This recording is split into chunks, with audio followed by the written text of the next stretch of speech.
You got this, and you got that, and you gonna murder this one and murder that one. Talking all that bullshit. I'm gonna put it to you like this, yo. This is for the nerds, this is for the brainiacs, this what we deserve. Go ahead and play it back, you ain't gonna touch me, you not gonna do nothing, you are not above me, I bet you wish you was me, I know it, I know.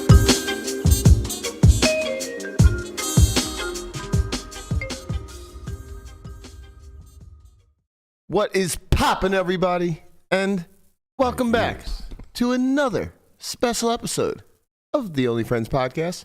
Well, you know, it's me and my only friends, which includes, but is not limited to, my sidekick, Berkey. What's poppin', baby? How you feeling today? The sidekick bit gotta die. Well, it's not a bit. That's the You want problem. every bit to die. Well, The problem is it's just not a bit. Every Conrad bit he wants to die. Well, I mean, that's his own problem. You're not you allowed know? to have any creativity. at all. He's just got to live with this type of shit, you know? It's rough life out What here, do you mean? man. I've let him do the intro for 500 fucking episodes. You hate every single one of them. Every No, the single intro. time. The intros are fine. Well, I'm It's- actually changing the intro.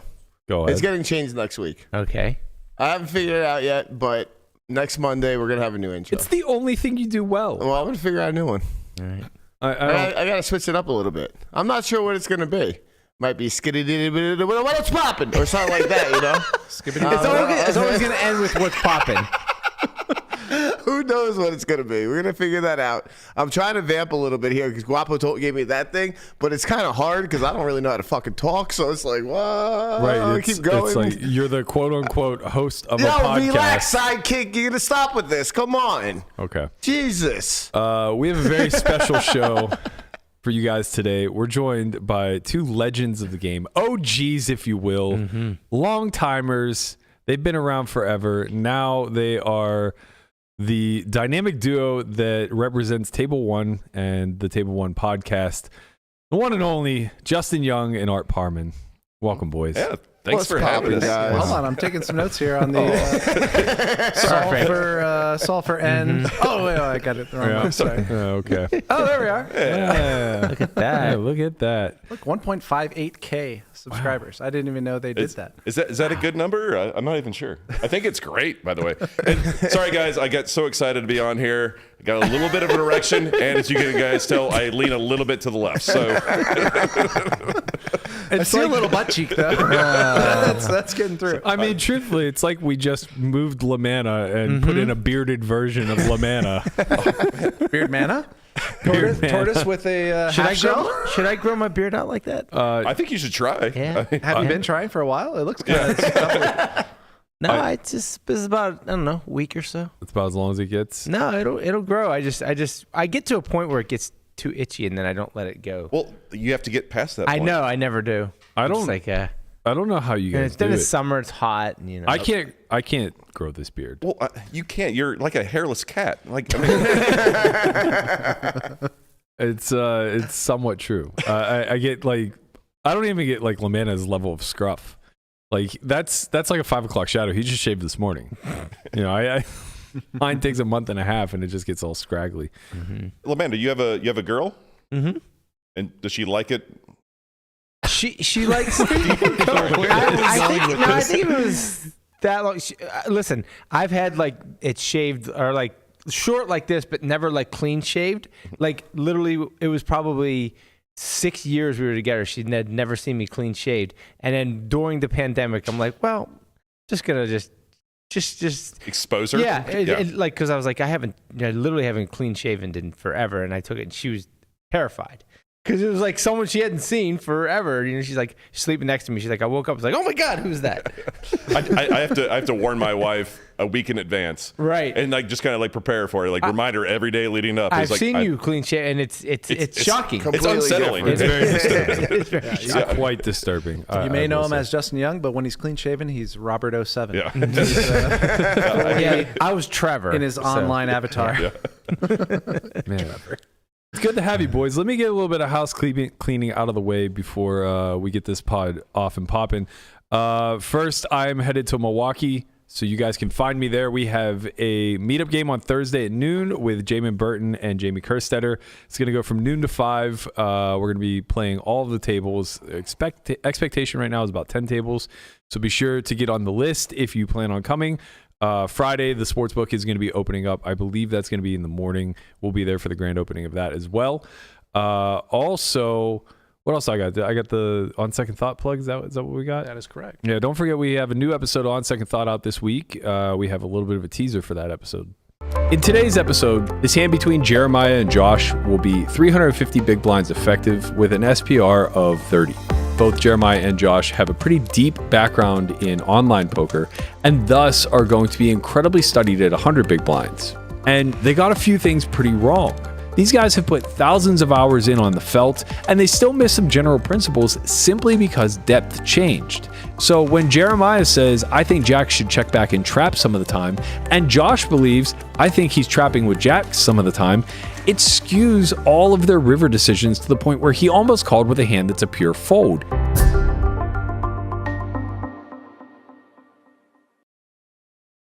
All right, a new episode out every Monday until the next season of Poker Out Loud, season 11, which should be premiering sometime late May, early June, I think. And then lastly, we have 2 academies coming up at the end of May. If you guys haven't signed up already, time is ticking. The Cash Academy is almost sold out. That's going to be May 23rd to the 25th. And the MTT Academy is May 27th to the 30th. That's going to be led by Matt Hunt. It's a 4-dayer, getting you ready for the WSOP and all things for this summer. I think Conrad has something he needs to plug too. May 14th, I will be in Montreal at the Playground Casino. Hire him now. What are you doing there? We'll be out there for a WPT meetup game. Come on down, have some fun. We'll get it popping. Are you gonna be dealing? Yo, relax. What do you guys get for these meetup games?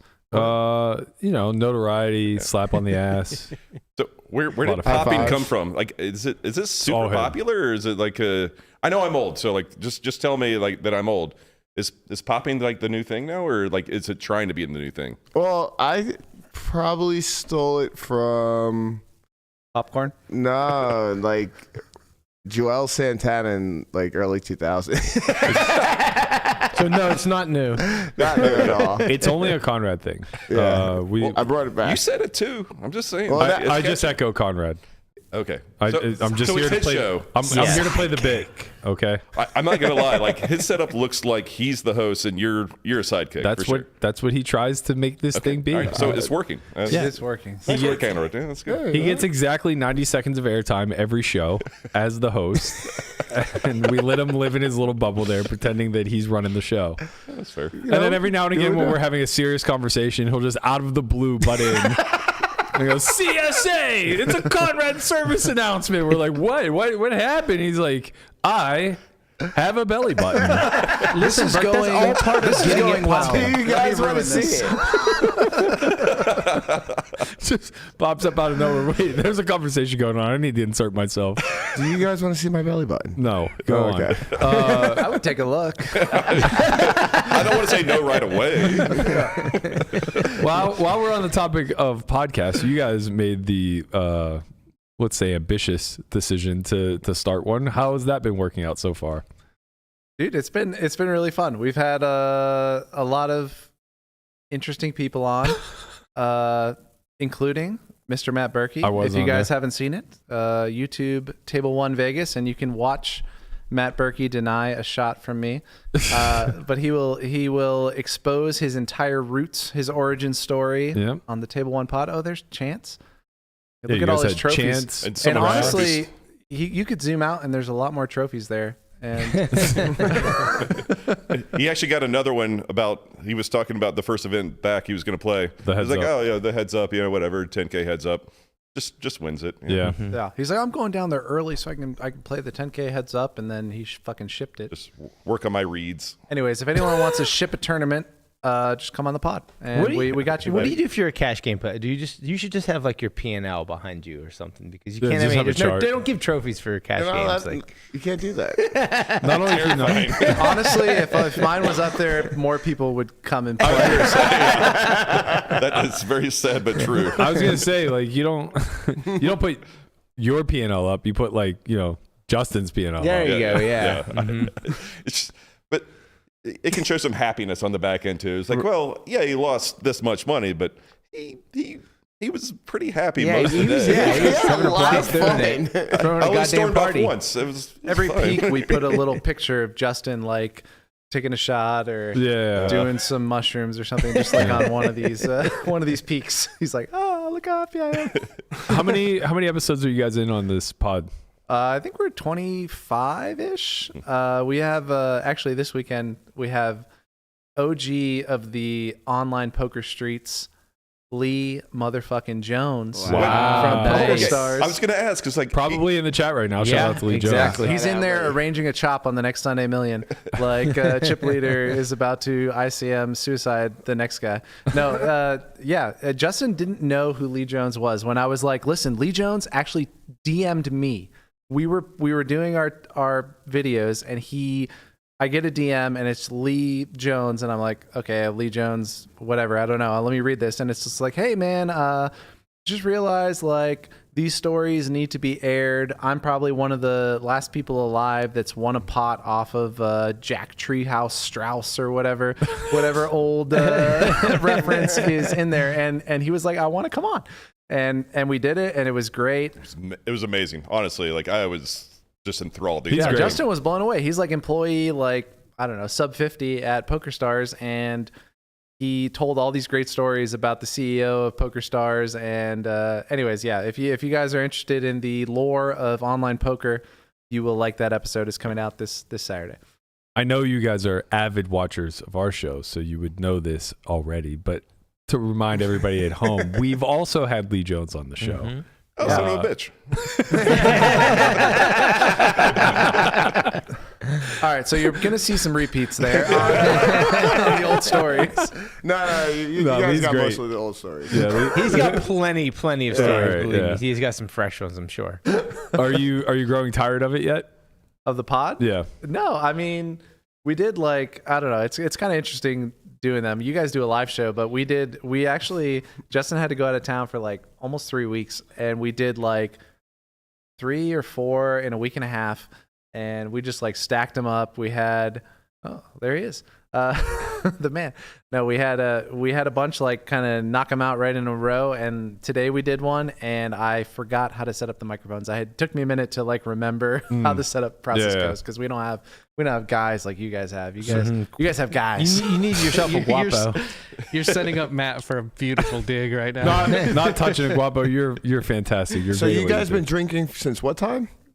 You know we don't keep track. Me personally, I mean, we've been drinking since probably around 10 a.m. Okay. I've been drinking since about 8:45. Okay, cool. We'd like to give a shout out to our new sponsor, Hazy IPA, and it's all about the monkey, guys. Come on, get aboard a victory. None of the hard stuff today. I'm impressed. Yeah, well, you know. What else are you going to do today? We're at Berkey's house. There's no hard stuff here. We had to bring our own beers. We might be able to find. We do have this some came from my house. We do have some hard stuff. Cheers, guys. Censored. I'll join you. Conrad takes any opportunity he can to take a shot on air. It's chug. Oh Don't my stop. gosh, that's a full one too. It's a very, very weird flex. What do you mean? I was just drinking with them. No, I get it. I don't understand. You're right. All right. Moving off of the pod a little bit. Let's talk origin stories a little bit, because I think that I'm just making the assumption everybody here knows you. I mean, you guys are world famous. Justin Young, Art Parmann. I mean, everybody should know. But in case they don't, I've actually known Art the longest. We were a part of a poker forum back in like 2004. Donkeyfish. Shout out to Donkeyfish Poker. Donkeyfish Poker, baby. Donkeyfish Poker. It was me, Art. Great name. Alex Keating, and The guy that trolls you all the time. And Ryland. Yes. The non-successful Keating. No, he's great. I love Alex. He's got the beard. You know. Yeah, he's great. Yeah, the bearded goalie. He's goalie. He was insufferable back then, for what it's worth. He was like 18. I haven't seen him in a while, but no, he's fine now. I mean, I have a story about him. He fucked me near the bubble on the main event. He talked our entire table into stalling when I had like top 10 stack. Damn. It was fucking brutal. But that was years ago. He's apologized. I accept. We moved on. But he and Ryland were fucking insufferable in that fucking forum back in the day. They were brutal. I think I still have a T-shirt in my in my closet. It says "Degenerate Gambler" across the front, like DFP or Donkey Fish Poker on the side. Is it still active? No, God, no. It hasn't been active. Not active like. I don't think you can. No, there's no website. The website's not there. I think they killed. I'm still in touch with Noah. We make like Bengals Steelers bets every year and stuff like that. And I think he was the admin or whatever, but I'm pretty sure they killed it in like the late 2010s, like right around Black Friday. Yeah. Maybe slightly before. But I had a ton of swag. I don't know what I did with it. I was going to say, have like a dozen T-shirts. You have to still have it. No. You haven't got rid of your fucking high school workout shirt. Those mean something to me, Conrad. Those mean something to me, you know. Okay. 1994 Leechburg All-Star team. That wasn't an easy fucking roster to make, okay? Wow, you just rubbing it in fucking LaMatta's face here. LaMatta was stiff from that All-Star team. Not everybody just automatically got put on the team, all right, Conrad? Listen. It's all politics, okay, over there. So wait, were you competing positions as well? Or no. Okay. I was outfield. He was fast. I was slow. Yeah. We were both left-handed. Yeah. Oh, the turtle was fast? Turtle used to be fast. Yeah. Imagine that. He was on PEDs. Yeah, he was on PEDs. Seriously, legit. Damn. He was on PEDs. Early adopter? Early Down adopter in of the the HGH when I was 8. He was on PEDs. I was on Little Debbie's. It was really tough to compete. But, how the turntables have turned. I could drop fucking bombs, though. Oh, man. So, yeah, that was my early introduction to art. Justin, I think I became friends with you probably more so whenever I got out here through Brent with Baldy and everybody else. I knew you both, which is kind of ironic. I knew you both as MTT players. Justin is a very successful live player and Art as a guy. He's definitely a guy. I won the first 2 live tournaments I played in Las Vegas. Thank you very much. Okay. The very first 2 ruined my life. I don't remember your MTT pedigree being super endearing. It's not great. The highlight reel is 41st, the year that McKeon won the main event. Okay. And those first 2 where I won like 80. You played a ton online though, no? I did play a lot online. The Woozle. I was the Woozle Whatever the on fuck Poker that Stars. means. It was from the honestly, I don't know what it's from. One of my it was like I think it was Winnie the Pooh related actually, if I recall. The Woozle is like the scary thing in the Oh, that's right. yeah. Wow, Something about Woozles and Woozles. As someone that backed Art for about probably 8 years, I never asked. I backed him online, 8 years, live or 6 whatever. figures. That's pretty good, actually. All things considered. I'm making him play 600 win events now too. That's good. I'm recovering old makeup down here. Oh my God! Look how sexy he is. Let's go. Oh, it says Berkey is beautiful right on his shirt. Wow. That was 5 Diamond, I'm guessing. Yeah. It was the 5 Diamond. Who has all those chips next to you? Why is she interviewing you? She should be in your seat, and whoever's there should be talking to her. I was an up and comer. Not a speck of gray. I think I know. Beard. I think I know exactly what one that is. Was that 2011 when Antonio either won it or got second? I think so. Yeah. I know because I bubbled that tournament in a chip lead pot where I 6-bet kings, and one of the recreationals that made the final table, I can't remember what his name was now, but I remembered it very well then. Might have been like Husan or something like that. He just like gets it all in, back jamming ace queen, and I would never had a chance. Yeah, you were drawing dead. Yeah, just stone bubbled me in like a 300 big blind pot. I always say if you win your all-ins with kings medium deep in a tournament, you get to make money. Otherwise, you're just out. And it's advice like that, ladies and gentlemen, that has fueled his MTT career. So speaking of which, we were watching Britton Hanks' final table at Champions yesterday. Yeah, he torched it. And he texted me right afterwards. I was like, congrats. He's like, I feel like I torched it. I was like, yeah, maybe. I don't know. I think I would have done the same thing. So 100% you torched it. Yeah, he's definitely not texting you for advice. It's more so just to commiserate. Yeah, for sure. I don't even know where I was going with it. But you were watching the final table. Yeah, that was it. Me. Yeah, That was a he good was final just. table. I would have done the same thing. Since 8:45, you say. I swear I was going to go somewhere with that, but it'll come back to me, and I'm just going to interrupt somebody in the mid-sentence. Oh, I do that all the time. It's fine. It's fine because you'll actually be telling us a story as opposed to Conrad interrupting us. Be like, hey, did you see My belly button? that guy? Are we all circumcised, or is it just me? What did you Oh, do? wait, hold on, Justin. Take the censored bar off. We want to see what's going on down there. The other day, we were talking about something, and out of the blue, he just goes, out of the blue, Conrad just goes, Ren, Lady Gaga. And we're like, excuse me? What? He goes, Lady Gaga. I'm like, Touchdown, Tom Brady. okay, what about Lady Gaga? He goes, Ren. I'm like, I don't know these words. Oh, no, because like every time he gets queens, he just yells like Yeah, Gaga. if I played tournaments, know I would know anything. that, but I don't Conrad play knows. tournaments. Well, you you know? should. Imagine the poor people at home who are watching this. They have no fucking clue. They watch now they tournaments. know. Everybody knows Lady Gaga. Well, now they know. Hey, He's Justin, a fucking kudos legend. on this faux hawk because that's pretty strong, man. Dude, look how sexy you are. Man, you Jesus, you you kind are of look good like looking, Stapleton right Is here. that Boski interviewing you? Is it really? No, it's not. Looks just like him. Where's his hash house a go-go? Like, holy crap. So, funny story about the haircut. So, my wife convinced me to do it. I actually liked the haircut because, like, Yeah, it looked great. I was reasonable looking back then. And I went home to visit my mom over Thanksgiving.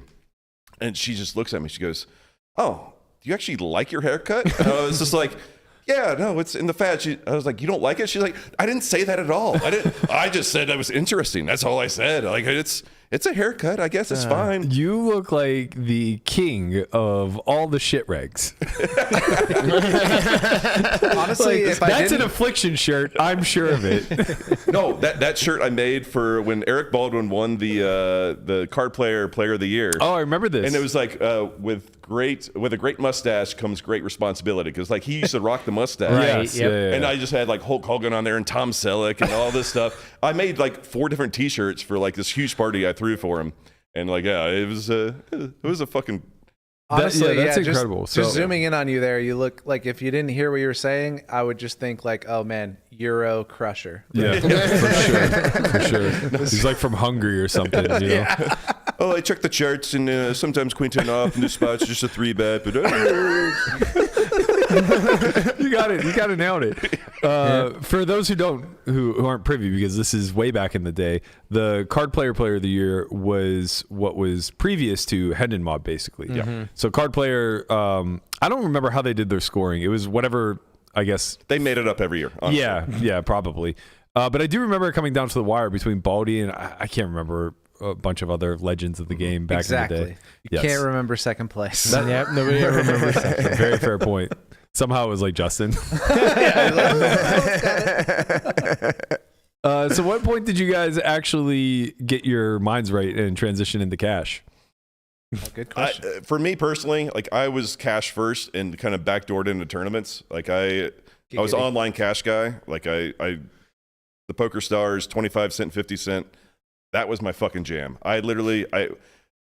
He's saying that not jokingly. Yeah. Don't laugh. Yeah. It was. What's up, sorry, bitch? Sorry. It was wanna play for popping. quarters? It was popping for me. It was. Trying to pronounce the G harder. Yes, It was popping. harder on the G. Yeah, There's yes. no G. Go so hard on the G that people know how old you are. But basically, like the last couple of years of college, and then like I was an engineer for a bit. I would wake up and play like 2 or 3 hours of 25 cent, 50 cent, and then like as soon as I got off work, I would just come home and I would just play, go to the gym, come back, cook dinner, and then just play till I couldn't like. Now you're leaving some details out. If I'm not mistaken, and correct me if I'm wrong, but I'm pretty sure the story goes that you were an engineer for NASA. Is that correct? Or the It seems government? made up, but no, the I government in wasn't. some capacity. Department of Defense. Yeah. Okay, and you were fired because you were playing on the job. No. I did some things that would have been frowned upon, but I was never fired. Oh, No, okay, no. okay. No, I quit. They said they would happily have me back after I failed at poker. And to both our surprises, I'm still here. Right. Yeah. But that number is creeping up the speed dial a Yeah, little bit. yeah. Like about like 2 years into my job, I basically told my boss, I'm looking to quit to play poker. I just want to figure some stuff out. I just want to give you a heads up.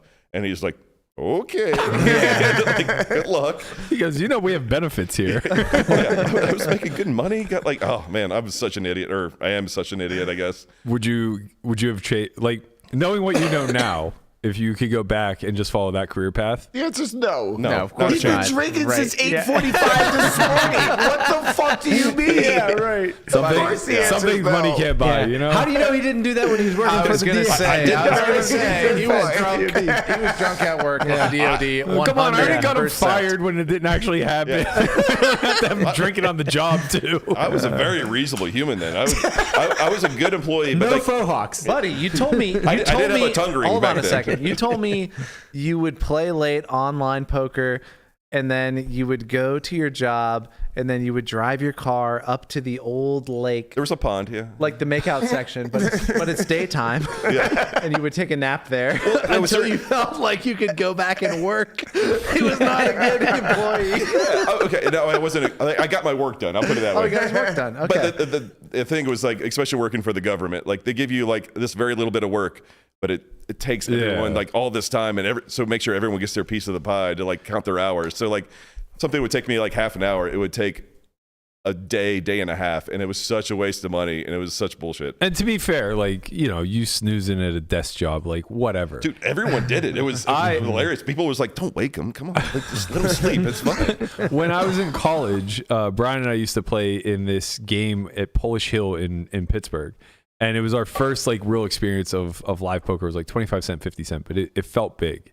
And we would play all hours of the night. And I worked for my uncle during the summer running heavy machinery in the woods, like on gas lines. Like we're cutting down trees, we're like moving lumber, like all types of shit that's really fucking dangerous. Should have a full night's sleep. Should on at this. least have some sleep.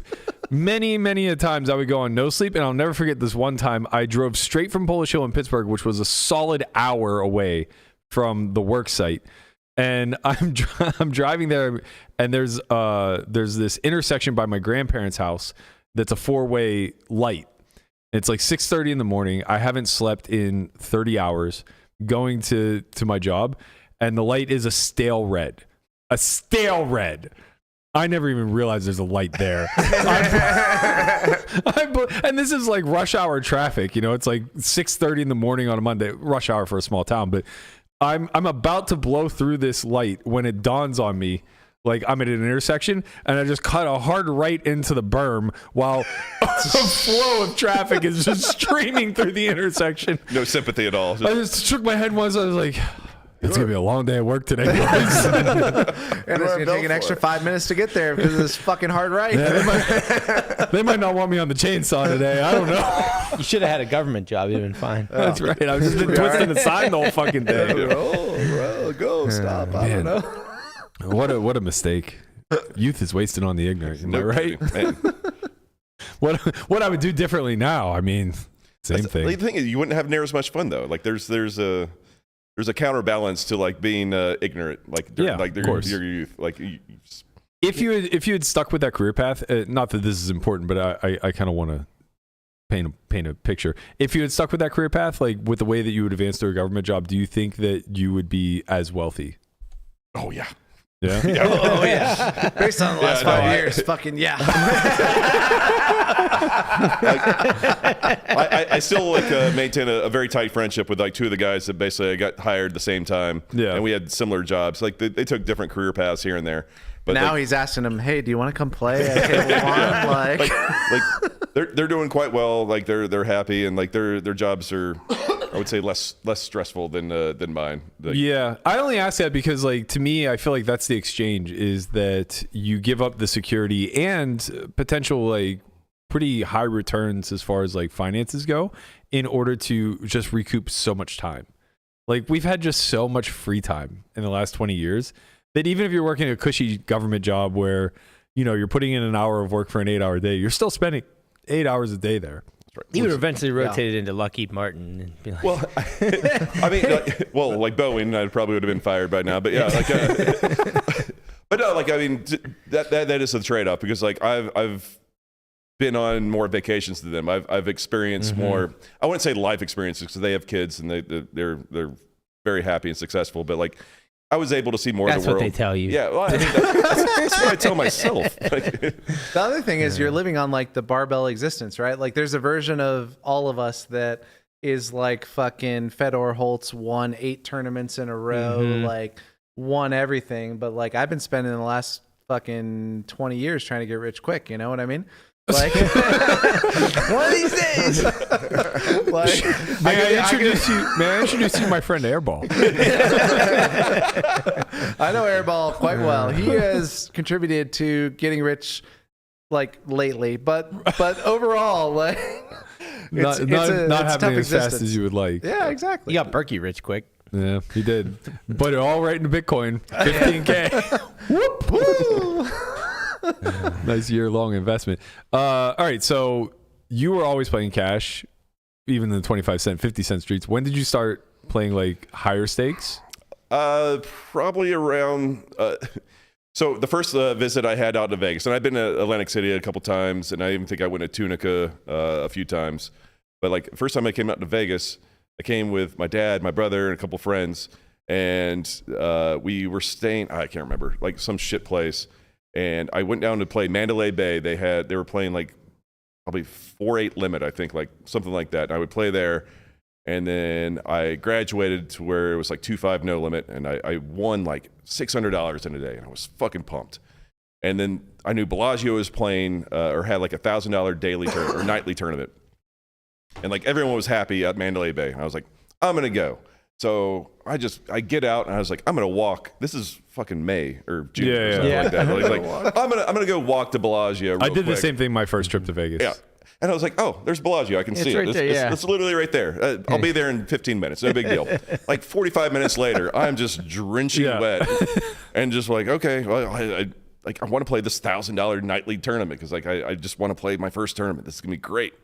And I get in there like I barely make like end of registration, just soaking wet. I'm like, that's it. I don't care. I'm gonna get in there, and I get in there with probably like 15 blinds or 20 blinds or whatever, and like I end up chopping, winning the tournament or whatever.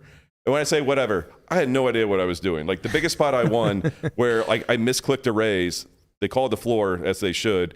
And they're like, oh, your raise stands. And the guy jammed on me. And I was like, I called with a very weak hand. I was like, fuck you, I call. Like, some things haven't changed. Yeah, exactly. Right? It was more out of anger and frustration than I called or anything. I was just like, you're being an asshole, I think. Like, he wasn't. But I was right. Like, and like, I gave me all the chips to like where I could like chop the tournament. And after that, I was like, oh, tournaments are just fun. Like I can just sit down and win $45,000 in like 5 hours. And to be fair, fantastic. His first tournament, you can see this on numerous episodes of ours, but he tells the story where he had a 2-1 chip lead, and Jack McClellan, OG, awesome guy, comes up to him and is like, do you guys want to chop? Heads up, like, you know. And Justin is like, I was like, what is a chop? And they were just like, oh, that's when you guys can like kind of split the prize money. I was like, oh, so like, cause like back then it was like first place was like 50,000 and second place was like 28,000. Yeah. And I was just like, oh, I don't want to get second place. Can like, we can just split the middle? And they're like, yeah, you can just do that. I'm like, okay, let's do that. And the guy was like, okay, well, you have a chip lead. Like, what kind of deal do you want? I was like, 50-50 seems pretty fair to me. I don't know. A NASA engineer, ladies and gentlemen. The guy just looked at me kind of blank. He was like, you really? I was like, yeah, let's do it. And he was like, he just immediately shook my hand. He was like, tell you what, I'll let you get first place in the title. Or very nice.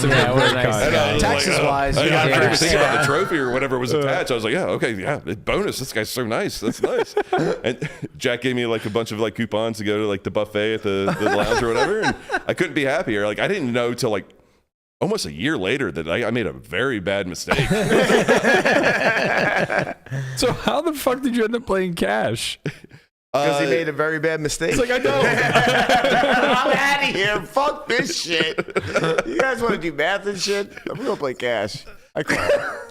So, well, at some point, the tournament run dries out. And, like, I don't know. Like, my entire poker career is just going back and forth of, like, which thing I hate. Hold on. The short answer is they didn't used to have re-entry. Right. He would have to have something to do when he was out. Yeah, that's relatable. Yeah, I basically liked tournaments from like 2004 to 2006 maybe, and got no success. And I went back to cash and did very well until like then I was like, oh, tournaments, I'll try them again. And same thing, like whatever. In 2008-9, just went on a fucking heater for like 3 years, and like then all of a sudden tournaments were the fucking answer until I went on a downswing between like 2012 to 2015. Whatever. You wanted a WPT there shortly after. Yeah, no, well, exactly. I mean, I was there for that one. I was. You were my inspiration. Like, no, like we. It's like I don't want to be you, man. I'm gonna go win this thing. But no, like Berkey, me, you, Brent, baseball. Yep. I was there. Yeah, like you say, Lamanna was there. Like we all got an Airbnb. Wasn't Clark there? Zach Clark, wasn't he there too? I don't think so. Okay, maybe that one. But either way. Like, yeah, we were all down in Florida, and like it was fun. I think Berkey drove me just about every single day, like back and forth or whatever. And we had some nice talks like there, and like whatever. I got luck sacked. Like it was, the King 5 suited. King 4, motherfucker. Sorry.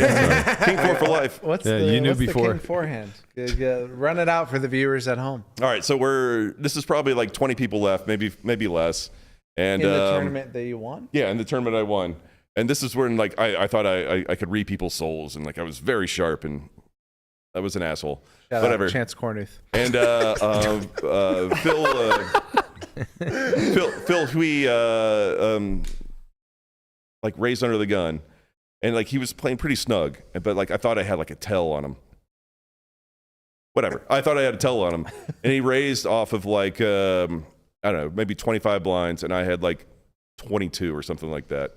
And it got back to me, and I had King 4 of hearts, and I was just like, I got to go with my read here. I just rip it in. And he snap calls me. I was like, yeah, all right, it was a good run. It's fun. Reads aren't always right or whatever. And he chose over 2 jacks, and like I'd never been so confident in my life. I was like, oh, 2 jacks, that's not gonna be good. I just hope it's like over very quickly for you. Like I was like in my head, like I was just like I didn't get up, I didn't pack up my book bag like things I normally do now. Like I sat there, and like in my mind I'm like, okay, so I'm gonna have like 50 blinds. This is gonna be great. And like literally in the window, just fucking king right in the window. And like everyone gave me so much shit, like and rightfully so. They're like, oh, what do you think he's raising with? Like he's supposed to. I was like, yeah. You're like, bro, I thought I had ace king. The 4, add a little bit to it. We're there. Well, you're like, you can take your pre-flop charge and just shove them up your ass. Pretty much is basically what you said. This is what drove me nuts, because like people. It was like 2015. Right, exactly. Right, for sure. People told me, they're like, well, you should only be jamming like queens and like ace king in there. And I was like, okay. Then his call with jacks is shit then. Like, maybe you should make fun of him. Yeah, that's fair. Yeah, I mean, back then there wasn't like really. It was a different world. Everything was like covered strictly through Poker News, and there was only one major event going on at a time. So like, as he was running deep, especially like I think our generation specifically, we were so heavy into the sweats because there were so many like little pockets or collectives where you were always like 1 or 2 degrees removed from somebody running deep in something, and we would sweat things through the media and stuff. So when it hit Twitter, it wasn't like a clip off of Poker Go or that maybe some people are going to see, maybe some people won't. No, it was like everybody was glued to this WPT final table run, and that hand hit Twitter. And it was, I don't know what the experience was like for you, but as somebody that was like friends with you, it was like, man, I don't know what he was doing. Like, I don't know. I'm not here to justify this move. Like at those times, like in like especially Eric Baldwin, like we would talk about suited kings, like they were like the best, like kind of bluff catcher for like jamming like 3 bets and 4 bets on. Again, this is a different era now, all that stuff. But like it was just like it wasn't even a question in my mind. I was like, I had a read. I thought I had a tell, and it was just perfect. But I do remember, like, we got back to the house after I bagged, like, whatever it was. So I made the final table. 2 piles. And, like, I made the final table. And, like, my Twitter feed is just blowing up of, like, mentions and stuff like that. And, like, I just just head first into it. I was like, yeah, King 4 for life. I think Berkey was making 19 eggs like at the time or whatever. And, like, sounds about right. We're just sitting there like making fun of me / like, you know, like the Twitterverse, like, you know, making fun of me at the same time. And like, whatever, you just got to own it. Like, everyone makes mistakes in poker, and who gives a shit? Sometimes like, they work out. Yeah, baby. exactly. Like if it wasn't for luck, I'd lose every one or whatever, something like that. When did you get the cash? Me, I actually started out kind of in cash when I was living back in Virginia. When I was playing online a little bit, obviously I was losing at the low stakes, and I had to move up where they respected my raises. Smart. It's a good decision. It's a lesson for all of you out there. Yeah, and I found a couple local home games that played 1-2 no limit, which, you know, was way above my 10-cent, 25-cent, and yeah, I started playing live home games. And I made a lot more money there because, you know, those people all had jobs, and I was just some young buck that had seen a Card Runners video. and yeah, no, I started winning at cash there. And honestly, when I moved to Vegas, I had already been playing online since, let's see, I got married in 2007. I started playing poker in 2005, like towards the end. I graduated in 2005, and then I started playing poker. And High school, by the way, not college. High school. I graduated high school. And I'll tell you the exact moment I became a professional poker player. It was January 2006. I won the $3 rebuy online for like $3,800 for my $9 investment, where I was all in every hand, but I won every hand.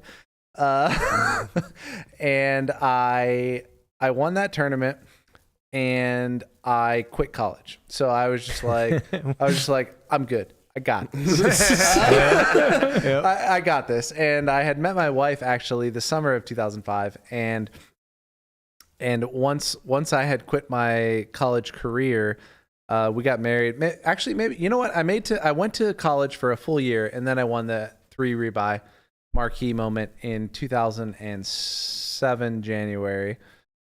Got engaged, got married.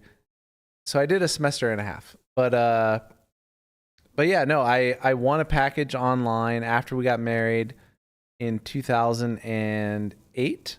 January of 2008, I won a package to San Remo. I met Jason Mercier when I was there at San Remo.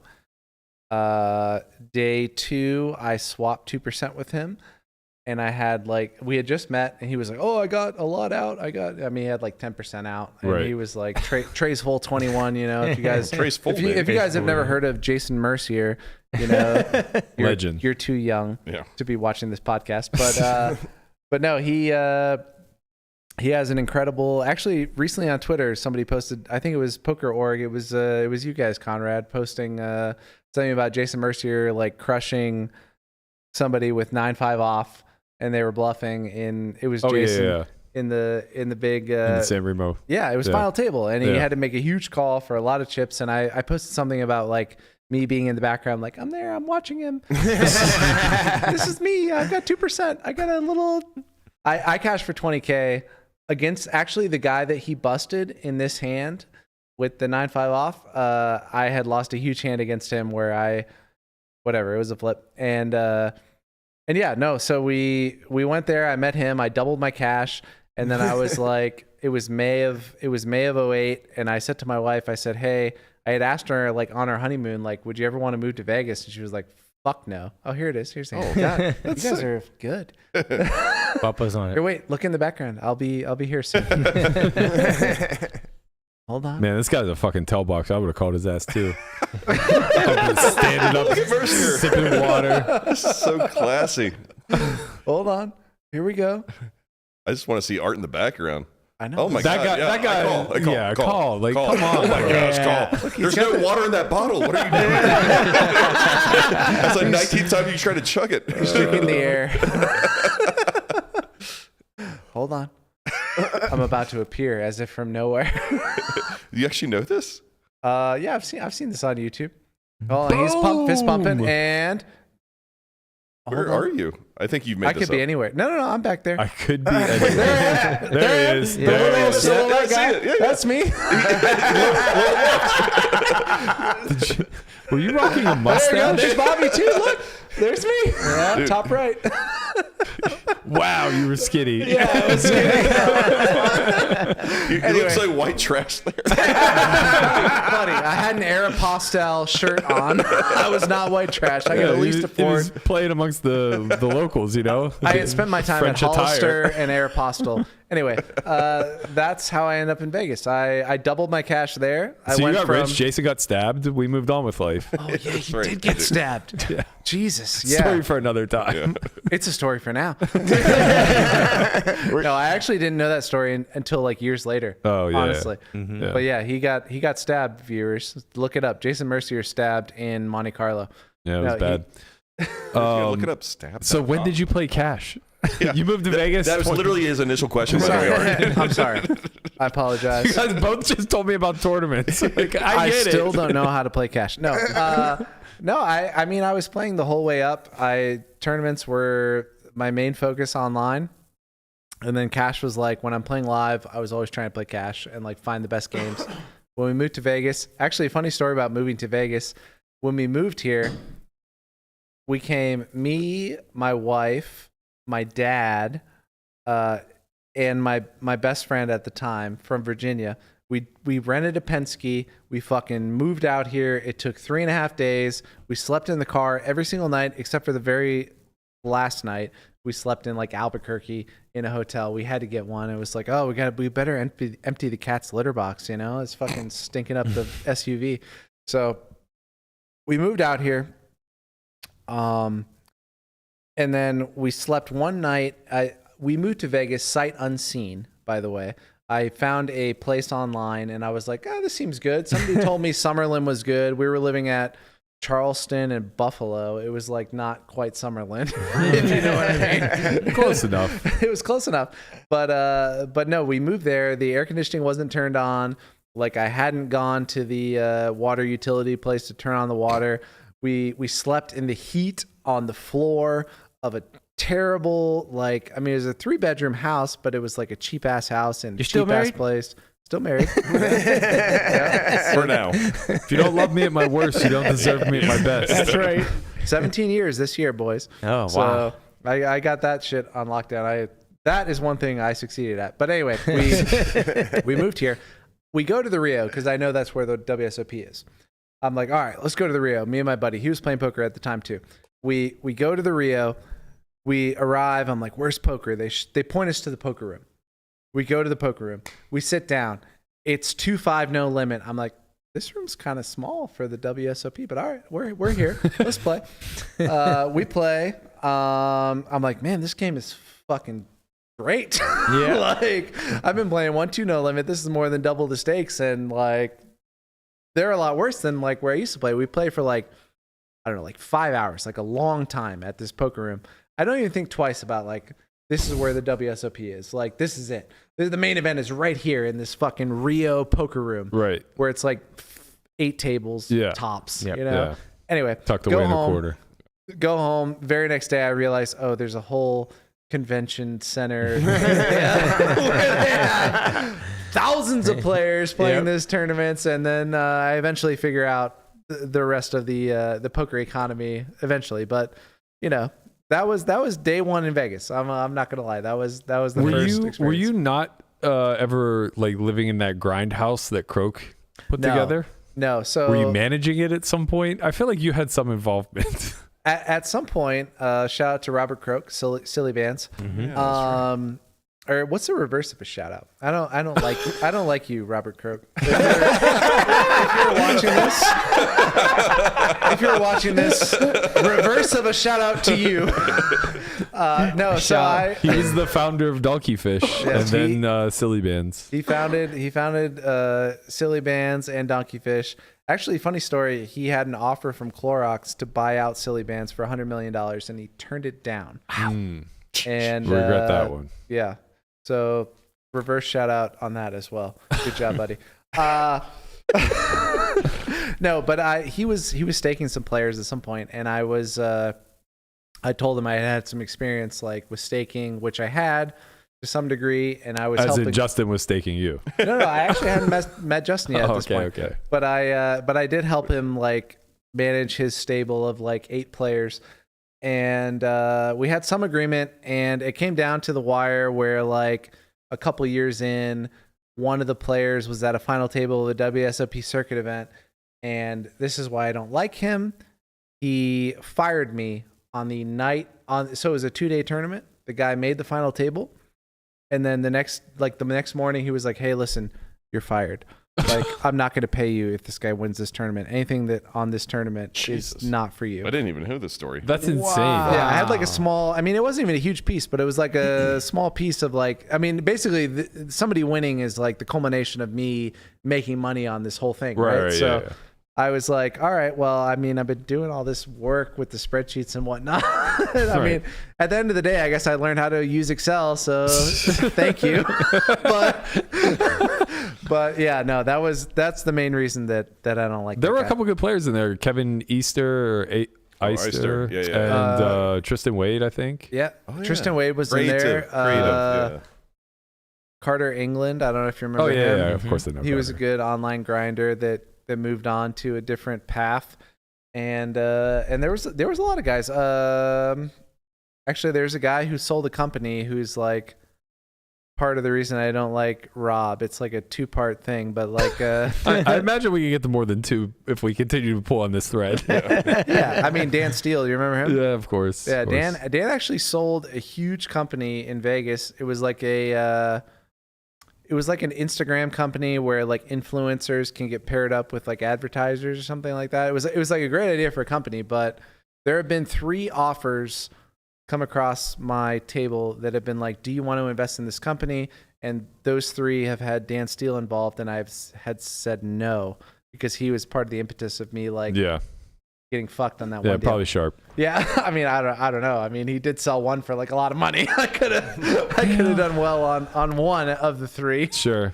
But anyway, that's my life story with. So that's how you got into cash, then, I feel. That's how I got into cash. Yeah. So, actually, one of the first cash game sessions I played in Las Vegas was at the Win with Lex Veldhouse, who. Oh yeah, I used to battle Lex in that game. Shout out to Rozzy over on whatever he's on YouTube. He was now. a fucking maniac. Dude, people have no idea because he's so good now, but he's like just so disciplined. Like there was a clip recently, actually not even that recent, it might have been like 2 years ago, where he folds jacks at a final table to like a raise and a call or something like that. And he mucks jacks. He's like, "This is what we've been studying for. Like this exact spot comes up," and they both had pocket 7s. And I'm just thinking, like, this fucking guy was the most maniacal. Like, I'm a maniac, and he made me look so goddamn tame. Like playing that game with him was a fucking roller coaster ride. We just I can't imagine like the way I talk about Oaken now with the amount of thousands of big blinds that go in with like 1 pair versus 1 pair type of stuff. It was worse against Lex. Like somehow we're 10K deep in 5-10 at the Win, and it's just like a clicking war of who can get their nothing through to the other person who has absolutely no desire in folding. Dude, that was the time where I had first seen $20 chips, and they were like, Vegas is weird because I had played in Atlantic City where they East played, Coast doesn't really do this. They played 10-25. They played 2 red chips and a green chip, which makes sense to like normal humans. And I sat down, and everybody had like a lot of chips, like just a lot of chips. And this was like back in the old Win poker room where it was like felt like a club. You know, it was very like secluded. There might have been like 20 tables in there, something like that. And I had gone there because I saw 5-10 on the list. I'm like, all right, 5-10, I could play that. So I go and I play, and I show up, and it's like there's like 18 red chips on the whole table. It's 5, 10, 20, 40.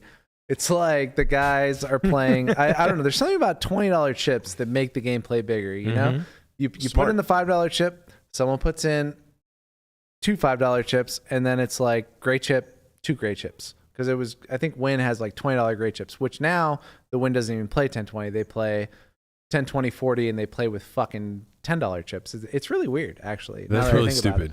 But anyway, more chips in play, and that's where I met Lex, and that's where I also met Rec Rule. Do you remember him? Dan Schreiber. Do you know who that is? Yeah, you know the name? Yeah. I can't put the face to the name, but I know he won a bracelet. He won like the heads up. Yes. I know 10K. exactly. What it is. Okay, he was a StarCraft guy too. Like okay. I had gone on liquidpoker.net, which was a StarCraft forum, an offshoot from Team Liquid. Jay Carver was big over there, I think. Yeah, which is funny. I know a lot of these guys. Joe Ingram. Yep. He was on there, but I don't know. It's just weird. Like I never found 2+2.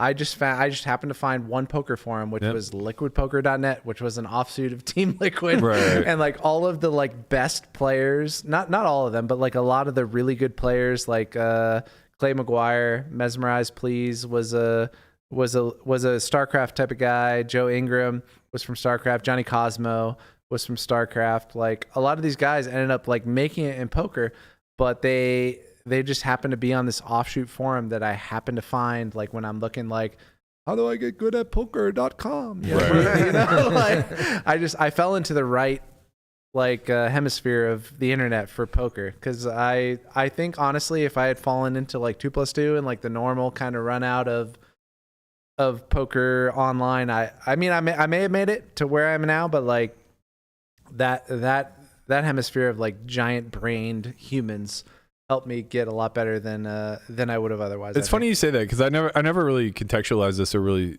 talk about it much, but I kind of feel I don't know if I feel similar in that I would be where I'm at or wouldn't be where I'm at or would be more or less successful had I gone the 2+2 route. But I was just a lurker on 2+2. I never posted, and really I just like tried to keep up with whatever was going on. But like Donkey Fish felt like this like insulated little place where you could be a big fish in a small pond kind of thing. And it allowed the ability to really be kind of like on the forefront of discovery, right? So like you were able to like have your ideas stress tested by an audience, but it was also an audience that kind of held you in reasonably high regard. So you didn't really get shot down to the point where you were never going to throw another idea out.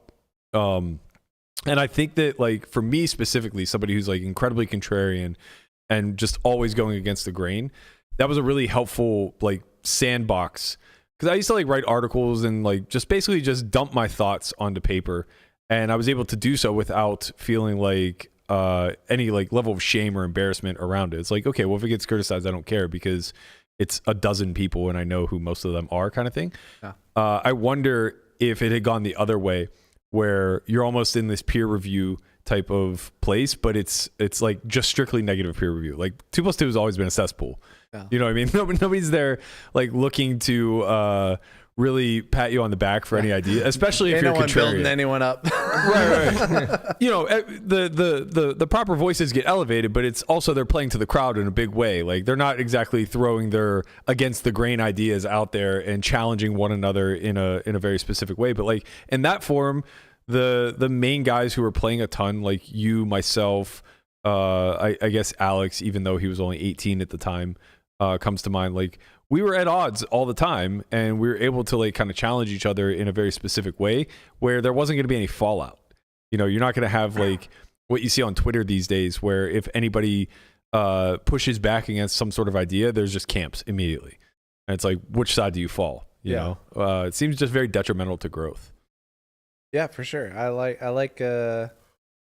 like seeing ideas flourish and like you're not getting punished for like, I mean, you're not getting punished by too many people by what dumb ideas you have. It's like, I have an audience of 8, and if 3 of them say something negative about me, that's okay. If the other 5 remain silent. You can also like take more from it whenever it's that small of a control group, right? Like you can say like, oh, I respect this guy's opinion. He has something negative to say. I can kind of think about it a little bit deeper.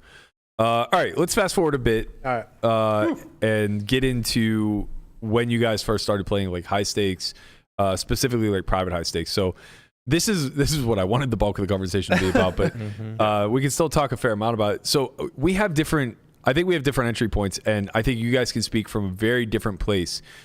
So for me personally, my first glimmer of high stakes was in 2010. There was this man named Zach, and he was ultimately the guy that got Garrett very wealthy. He was a real estate guy, like trust fund baby type of thing. And he came into town, I think it was 2010, it might have been 2011, but either way, I was wealthy at the time and could play. Wealthy by 29-year-old standards. Yep. I had like $500,000. So he came into town, and I guess he like wandered into the wind one night off of the blackjack table and started a 25-50, which, talking about back in the Lex days and stuff like that, that game never ran. It was always like 10-20 cap, or not capped, but like that was the biggest game that would run. So he forced them to play 25-50, and it was like Jackie, Gina, her boyfriend at the time, I can't remember Doug? his name. No, before Doug. Oh, sorry. Free Doug. Sorry, Doug. Doug might have been like 12 at the time. He's young. Oh, he is. It was like the three of them, a bunch of other regs whose names escape me now because they haven't been playing. Barry played, Barry was a part of it. Barry, yeah. I love Barry. Yeah. Funny story about Barry is I introduced myself to him. German guy named Barry came to America because he was an au pair, believe it or not. Didn't know my name for 6 months that I knew him. He called me sweaty because I used to sweat his hands and he would sweat my hands. That's not the only reason. And he would call me sweaty, and then it had gotten to the point where he couldn't continue to like. He couldn't ask me for my name. Hey, buddy. Like, hey, he couldn't champ. be like, What's hey, up, Tiger? he could be like, I've been calling you sweaty, and actually, I don't know your name, Art. Like, I need to know. Anyway, carry on. Anyway, that game formed, and for the better part of like 4 or 5 months or so, they would just rotate. It would run 2 or 3 days a week, and they would go between there and Aria. Maybe occasionally Venetian, I don't really recall, but they would make their rounds and they would just list everywhere that they went. So the game would only run if all 9 of them showed up at once, and they would basically just play against Zach, who was losing like $250,000 in the game at the time, just over and over and over again. And I remember just being like on the outside looking in, so fucking mad, just so frustrated, where it's just like, I don't like, I'll reg battle. I don't even care. Like, I don't know what your guys' deal is. I don't know if you're chopping action or whatever, but like, I don't care. I'll be on Team Zach. Like, it could be all of you versus the two of us for all I give a shit. I just think you all suck and he's worse. So like, let me in kind of thing. And I never got in. And I remember how aggravated I was at that. Yeah. Fast forward a few years, I get the most gold seat in the world and get the invite into the JRB game, the 3-6-12 at Aria. And I have a long stay there for like 7 years. And I know that you guys, I don't want to speak for you guys. You guys can kind of tell me your experience, but I know, having talked to like Osmus and a lot of the guys that were in your player pool at the time, that had to be just like, you had to be dying inside. It's just like a once in a lifetime seat. Yeah, at the time. Sorry, no, go for it. Yeah. I was just gonna say, at the time, like, that was the time where everybody was kind of, like you said, reg battling. Like, it was fine. You play, and then the game would get good or it wouldn't get good, or you showed up really early and you got into the good game. And we were playing at Bellagio a lot at the time, right? This is what year did you say? It was like, it's been like 2013. Yeah, that's about right. Okay, yeah. So because I just moved out of that game too. So it was previous to you guys. It was like me, Ben Lamb, Chance. We were the daily 10-20 regs, and then a bunch of people whose names I don't remember, obviously. Yeah, right. They're gone. They didn't make it. Yeah. No, I mean, that time was like really, really good to be in the early game, but then it would fill in, and then whatever, it would get bad, and then people would leave. But the time that you were that the private games started to like kind of form, like that was the time that it was a little bit later that like the Aria, the Keating game, and all those games started to start. But even prior, like during the JRB games, like Wayne Boyce left your game. Right. You guys lost Carey.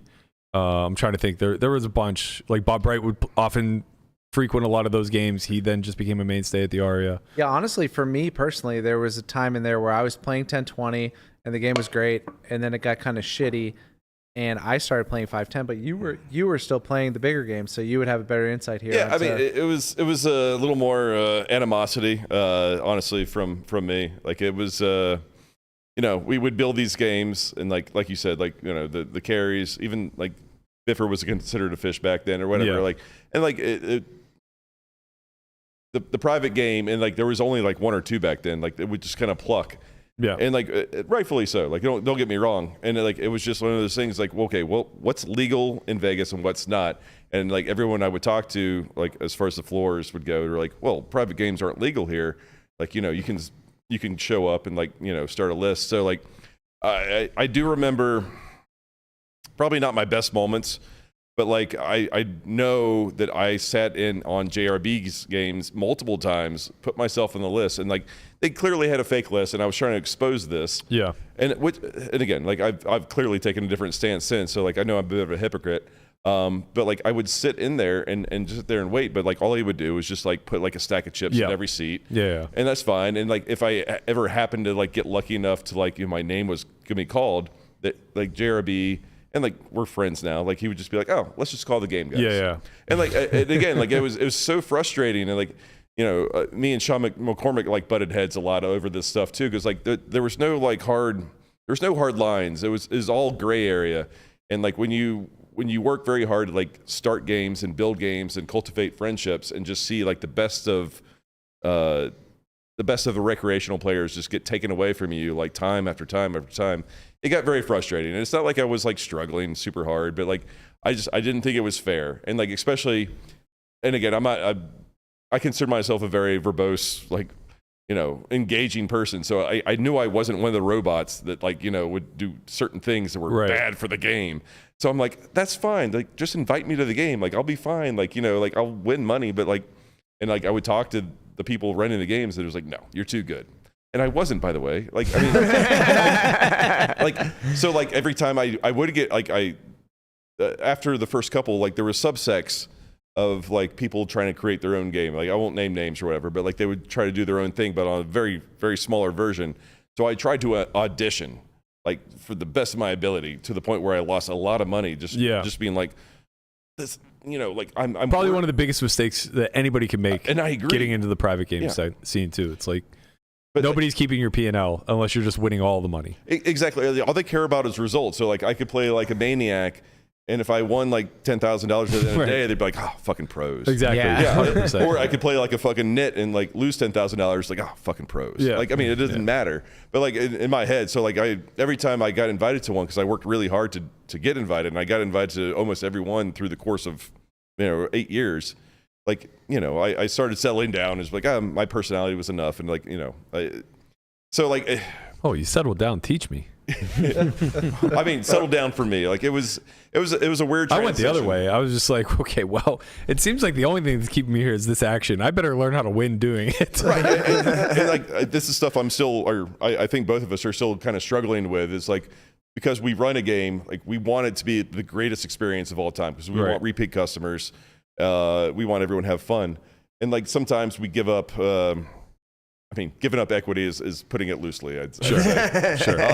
But like in the interim though, it was very much like a weird transition where like there was only like one or two, and then it like went from one or two to like 10 private games. Even though like, there was that big change. I guess this must have happened like just before COVID, maybe like 2019. That's right. When they publicly came out and said like casinos are free to rent their poker tables to whatever private group wants to do it. They just have to pay an excess fee. That's right. And once that happened, you're right. Like the doors kind of came off. And honestly, like, I'd be curious of your opinion, because mine is that I don't think we're worse off from that that having happened. And I'm viewing it not through the locals' perspective, so I very well could be getting this wrong in that regard, but I'm viewing it from the out-of-towners' perspective. They want to fly into Vegas and they want to know that there's going to be 100, 200 game running. They want to play stakes they've never played.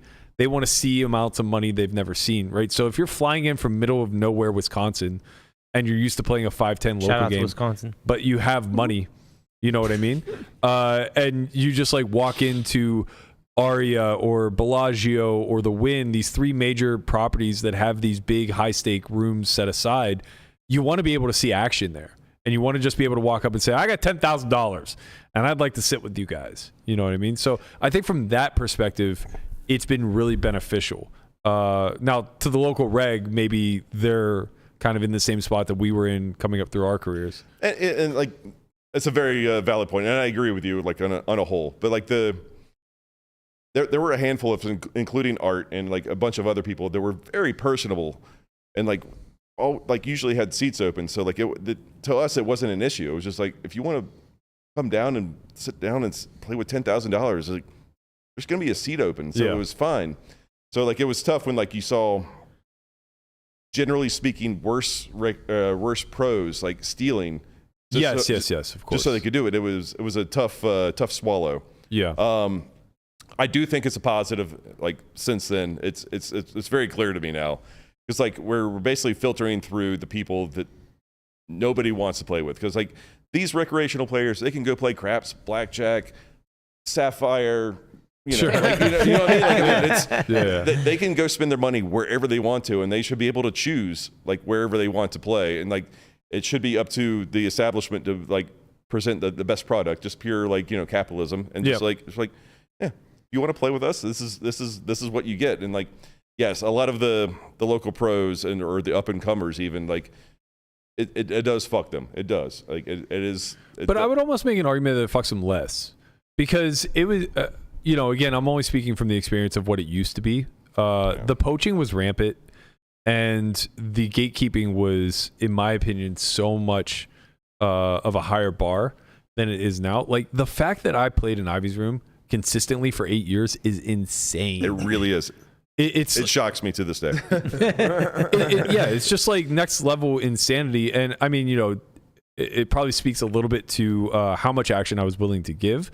But even that aside, like plenty of guys came and went that tried to be the action drivers, and either they couldn't afford to do it, or they just weren't personable enough to stay. What point is that being like a one of one that was able to kind of crack that code made me also realize that like nobody else had a shot, right? Like you have to offer a lot. Like not only do you have to be somebody who's moving money around the table, you have to be a facilitator of action in some sort of capacity, because that's what the recreationals want. They don't want to sit there and blind off and play small pots and everything else. But then on top of it, you have to be able to offer credit. You have to be able to take a bunch of risk in that regard. You have to be very accommodating to the host. You have to be able to get up whenever you're buried more money than you could ever imagine even possessing in your hands. So you have to do all of these things. And on top of that, you're also kind of like pressured to like subtly poach. It's like, well, your seat would be a lot more secure if you buddied up with another recreational that you could bring in here time and time. And look, that sort of like exchange in currency is still a thing. But the issue is that now that there are so many people attempting to run the private games in some sort of capacity, the stakes have lessened. And the poaching, I think, is very much more under control. Floors are a lot more aware of it. People get banned a lot faster. And then on top of it, it's like you don't necessarily have to have as much of an exchange, because it's just clear that for all of these games to exist, there have to be regulars. So every game is built by a core of 6 regs. And those 6 regs don't necessarily need to contribute in any other way other than being able to finance the game, being able to drive a little bit of action, being good, accommodating host to the recreationals that they're playing. So it does kind of go back to the 10-20 days when we were just playing public. The difference is we're paying higher rake and we get to say who does and doesn't sit, which I don't like the idea of that. Like I'm uncomfortable with it, but I've benefited so much from it that it would be insane for me to say that it's it hasn't been a good thing for me. You know what I mean? So I truly don't know. I'm very on the fence of whether I think it's good or bad. My instincts say that it has to be good, though, because of strictly protecting the ecosystem of the recreational money. The guys like that are willing to battle public, that are so refined and tight and good and unwilling to sacrifice even a shred of EV at any given stage, just makes the game unplayable. Like if I were a guy who had a job and just wanted to fuck around a little bit, I would never sit that win 10-20. Right. I just wouldn't. Like, yeah. I mean, a mutual friend, or I believe he's a friend of ours or whatever, I won't name his name, but like he would only chop pots. Like he would only run it twice if he were out of position. Because he got the extra chip. Because we're playing 10-20, so it's literally a $10 thing. But like that's the way his mind works. Right. And again, like he's a good dude, but like he's the kind of guy that does not belong in like the private sphere. I mean, not in any game. and any one game. thing, I was trying to sugarcoat it, but This is like belongs in tournaments. Yeah, and like exactly. that's why tournaments are so beautiful, because they can be the purest form, because you don't have to EV chase like that. You don't have to change seats. You don't have to worry about cents on the dollar in this regard. But cash is a very, very, very different ecosystem. Yeah, and one thing I'll say about, like, we've been playing at Aria for the past since July, basically when we started our game there at Table 1. One thing that Aria does differently than the other casinos is that it's a little more capitalist, a little more meritocracy than some other casinos. They will let you run a game. The only thing that they don't really want is you pulling from people coming in looking for the biggest game. So they don't want, if somebody comes into the Aria and they're like, oh, what do you got going on? You know, and they're like, oh, we got a 1020 going over here. They don't have people saying, oh, there's 1020 there. Don't you want to play 5100 over at the Table 1 game? Like, they don't do that. And that's one of the things where, like, if you want to run a private game at Aria specifically, they want you to have your own network. They want you to say, bring your own players in, bring them in from other casinos. We don't care. Bring them in from anywhere. Don't pull from the poker room that is already thriving. Like, Aria's poker room, and honestly, like, the staff there that's working there, they're the least stressed of any staff I've ever worked with. They're just like, yeah, okay, we have these games, and then we have obviously we have our podcast, so like we're trying to bring people to Vegas from other places. So we are working hard to like bring our own network in. But like people that are already coming in to play like 5-10 no limit with the 5K cap or whatever they're playing, we're not saying, oh, this guy looks like a whale. Bring him into our game. You know what I mean? Like the way that the Aria has it set up is probably the best way to do private games of like any place that I've worked in. And I mean, obviously, like there are only a few places in Vegas, but like the way that it works, a lot of places they're like, oh, you want to play a big game? Why don't you play this private game over here? And then all of a sudden, I think that's the way it's been since like dawn of time. Do you guys remember the show Tilt on ESPN? Yeah.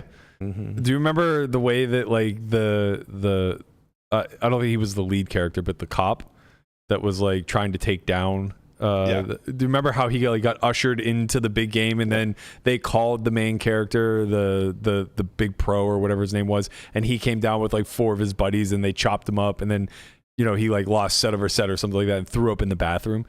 Like, I think that that's just always been the culture of how high stakes has been ran in Vegas, and we don't talk about it because we don't have the people who were around in that time frame available to us. Like, R.I.P. Doyle, he's not going to be able to speak on it, but like even the guys like Lee or Freddie that were around back then, they're not going to come onto a pod and like tell you about how the early 2000s they would hustle people in and do all this shit that was kind of now would be seen as very unethical. Of course, like we used to go 11-handed. I mean, it was like it's like looking back, I know how silly it was, but like we try to like kind of like find the gray area and just kind of like go up to the edge of it. Well, they had I don't know if this is still true, but for a while they had a 10th seat for Noir Card. Yeah, of course. So but it was very important who it was, because if like a Noir Card was already in your game, then like you could actually like convince him to like stand up for a second, get this guy in who wasn't a Noir Card, and right. like oh. Right, now let's make it 10-handed. Like 2 seconds later, now we're back to 10-handed again. Like, right. Like there was a lot of shady stuff even in like the public games or whatever. Yeah, and I mean, like we say shady, but like this was it's common. It was It's the way things worked. That's the thing. It's like when I moved to Vegas, everywhere you went, you had a 5 slipped in your palm of your hand, and like you greased people to get things taken. Now that seems so fucking weird and foreign to me. Like, could you imagine walking up to the valet where you're gonna have to swipe your card in and it's gonna ask you if you want a tip and everything else, and you walk up, you're like, "Hey, my man, could you keep this up top?" And you just slide him a 5 ball. You're gonna look at it and be like, "No, absolutely not." Buddy, when I'm on a downswing, I'm telling them like, "Yeah, I got you guys on the app. I got you on the kiosk, but didn't really tip you this time."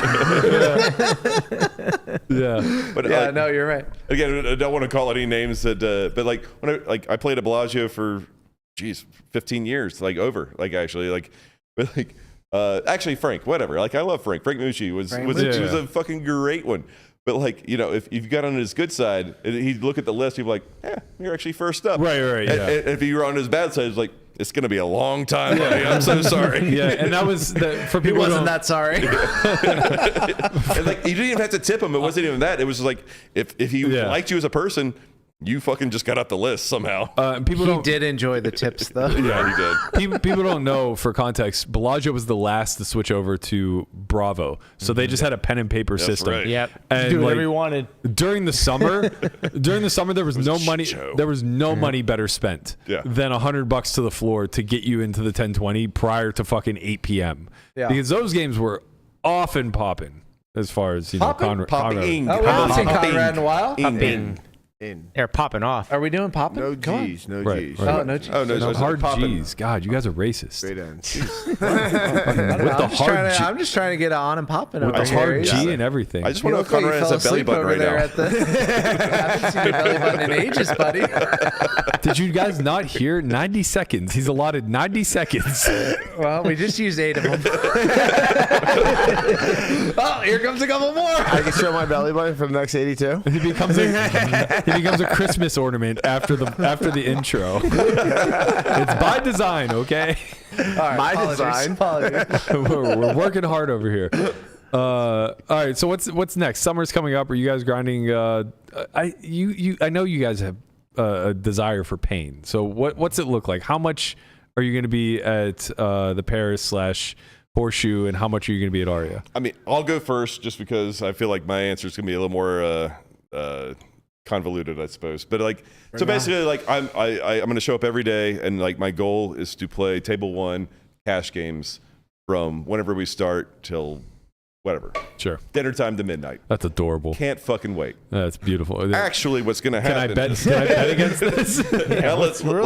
Let me tell you what's actually going to happen. Right. At some point during the day, I will be either up or down a certain amount of money to where I'm going to say, "Fuck this shit." And how many scotches at this point? That doesn't have. Depends if I'm play a up part. or down. The answer is 28,000 one way or the other. And if I'm up or down a certain amount, 28,000. I'll look up the amount or the buy-in at the World Series. I'm like, that seems like a fun tournament, like a 5K 6-max. That seems amazing. Yeah. It's a fucking $1,000 millionaire maker. Right. Not a fucking chance. Like, I mean, and then like that'll determine whether I go home or go over to the. I call bullshit. You will play the $1,000 million maker. He may. Yes, he will. It'll be one. Yes, he fucking will. I didn't play it last year. Oh, yeah, but you must have been like in a really good game or not losing. I'm with Berkey here. He's going to play it. Yeah. He's going to play it. He might max late reg it, but he's going to fucking play it. Between the 3 of us in the room are playing the highest stakes, like no limit tournaments. Yeah. He's going to play the most of them. For sure. Not even close. Okay, yeah. More than you and I combined. Well, he played more tournaments than me this summer. I don't know. Are you how jumping in the dailies? Are you jumping in the dailies? Bitcoin's below 60,000 now. So Is it? I haven't checked it in a while. Fire sale. No, I mean I'll play similar schedule to last year. What was it, like 20 some tournaments? Oh, it's gonna be solid. It'll It's going to be close. tight. It's going to be tight. It'll be tight. I agree with Art. Eternal race. It's going to be. Who's the tortoise? Who's the hare? Even not. Well, you're obviously the hare. So much hair.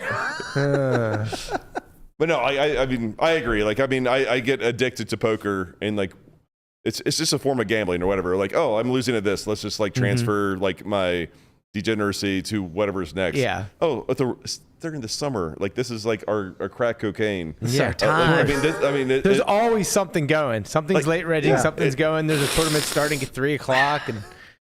Jesus, sorry. Is there an MTT on this mic? But no, like I mean, it's literally just like you get to a certain point and you just whatever card player is great. You just like put on Las Vegas tournaments, and then like just 5 tournaments pop up, and it's just like 1,000, a 5,000, a 10,000. You're like, okay, all right, let's find out what we're gonna risk right now. Like we just go for it. So like, yeah, you're right. Like I mean, we might compete to like, but like.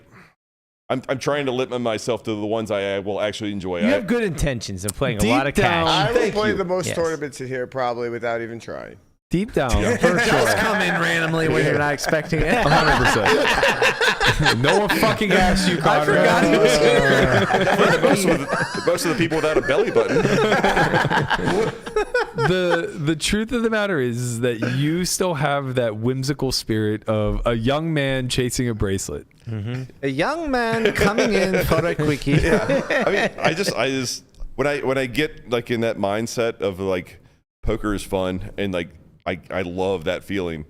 It doesn't matter what winning? I play. Yeah, I mean, like you're chasing the dragon basically. Yeah. It's a good feeling because like whatever, winning in cash games is fantastic. Don't get me wrong. There's but no like glory. Getting deep in a tournament, Right. it is the fucking best They're really- feeling ever. There's nothing That's like what it. winners There's really say. nothing like it. We don't really care. Deep is so Berkey's awesome. so fucking dead inside. We're Shallow crackheads when vagina. it comes down to this, and it's just a great feeling. Listen, Berkey's so dead inside that like That's that will true. never ever like spark it. Like you can't reignite that fire that you just described. I don't know why. We can find it, Burke. One of these days we're gonna find but it. he's It's in there somewhere. He's an athlete. He's a competitor. Like I know it's in there. It's in there. It's in there. But he sees it in That's dollar what it's gonna signs. take. Something's gonna happen. It's gonna be some rare like, tournament. What it and he is, my eyes have been opened to how meaningless winning is. That's the problem. That's the problem. Like That is the problem. winning a bracelet. No, not winning in general. Like obviously making money in this game is very Right. important, but like winning a tournament is so unimportant. Where it used to mean everything. Right? Like when you're in your 20s, early 30s, like this is going to be the difference between you being a red pro or not on full tilt. This is going to be the difference between people knowing your name and all this stuff. Right. Now it's just like, my resume's built, man. Like, It's not about the resume though. It's about confidence and like. what He's got confidence? that too. That's the thing. I know what it takes to win a tournament now. It's mostly flipping fucking coins. Yeah. Relax, guys. You didn't hear that. Berkey gets his jollies off the open limping in mid position. Come take his MTT course coming May 23rd to the 27th. It's mainly about flipping coins, I hear. God, this guy. Great plug. It'll be $1,500 to buy into this Out here. course, $1,500 to flip coins in this tournament.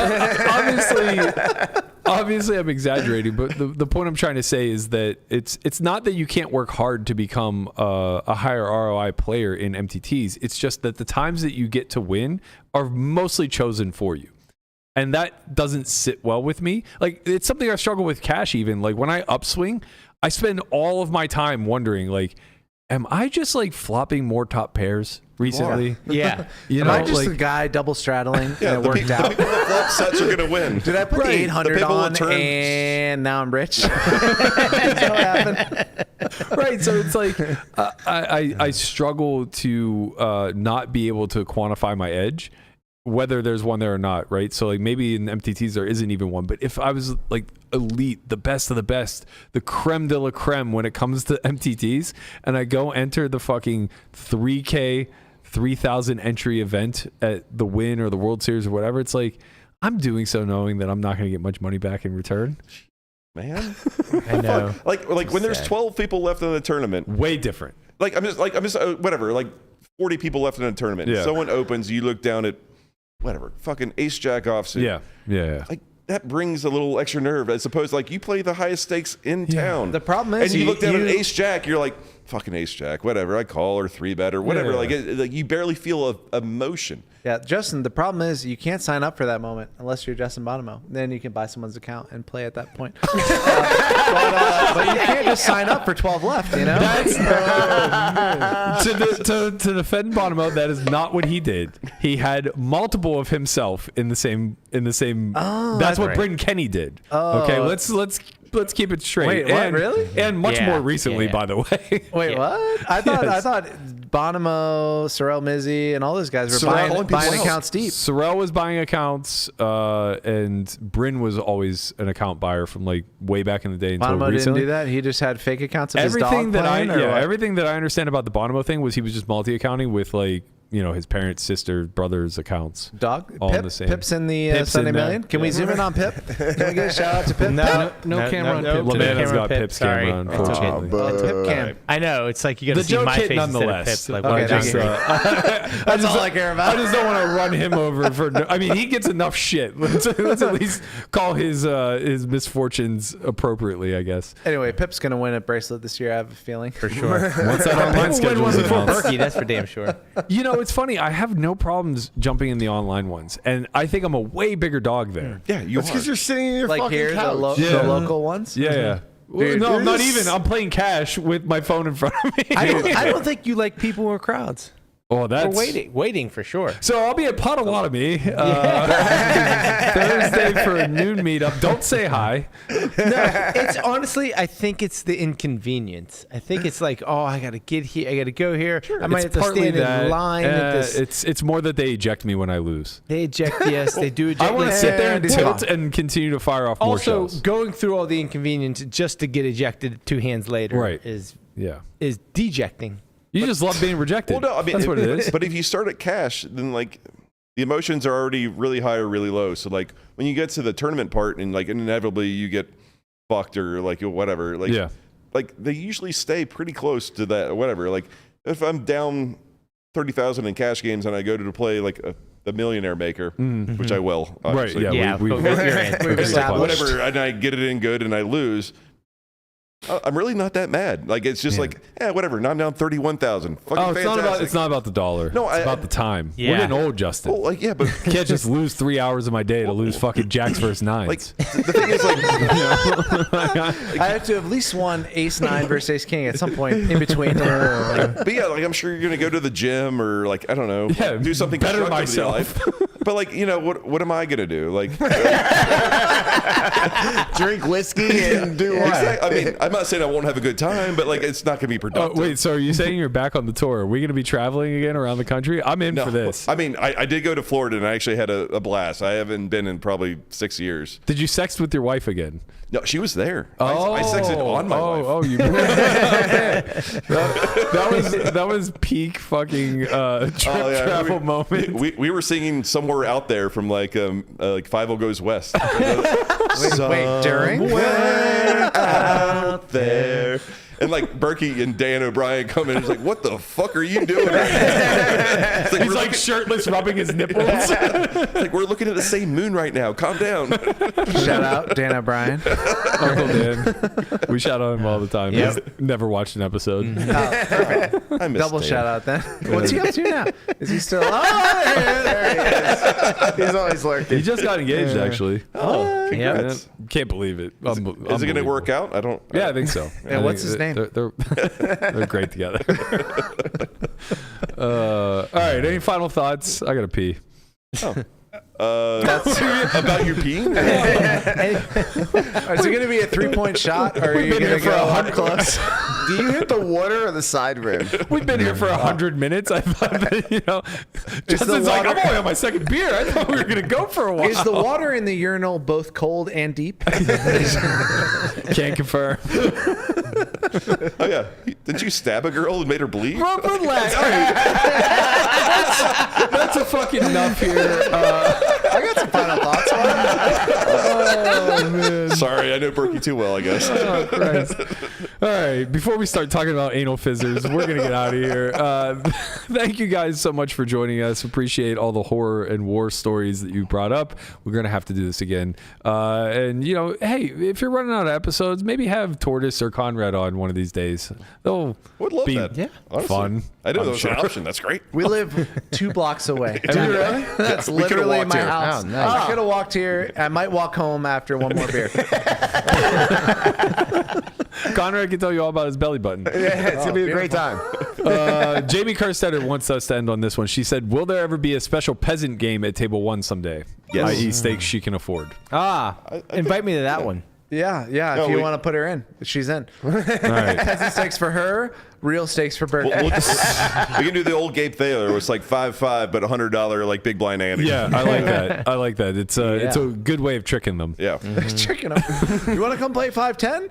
Too bad. It's 50-100. All right, that's going to do it for us. I'm headed out of town. We have one final show this week tomorrow with Matt Hunt. We're going to do Strat Chat. Then I'm going to take off, and we're going to be off on Thursday and Friday this week. So thank you guys so much for tuning in. Thank you. Wait a minute. Yep. Thursday and Friday? Yeah. You might as well watch 2 old There you go. Table One pods. I think so, yeah. Those 2 days when you're craving this show. Exactly. We've got 20x episodes, He's just roughly. They're trying to get off the Art air. is just the Sorry, manager. I'm just trying to- I love it. I love exactly what I'm you're a doing. Plug away. promotion type of guy. Listen, somebody's got to do the plug-in.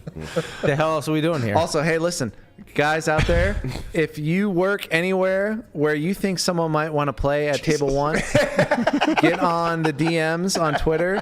You can possibly make up to $2,000 per player that comes and plays on Table One. So message me directly. These are the official. You have any crypto referral links you want to throw out there? While you're www.bitcoin.com.table1/ Salt for why. Yeah, Bitcoin.com is really popping. Why are we here? All right, that's going to do it. Be sure to follow these guys on socials at Table One Vegas. And I think you can find their regular ones from there. We'll talk to you guys soon. See you all tomorrow. Thanks, Berkey. Thanks, guys. Bye-bye.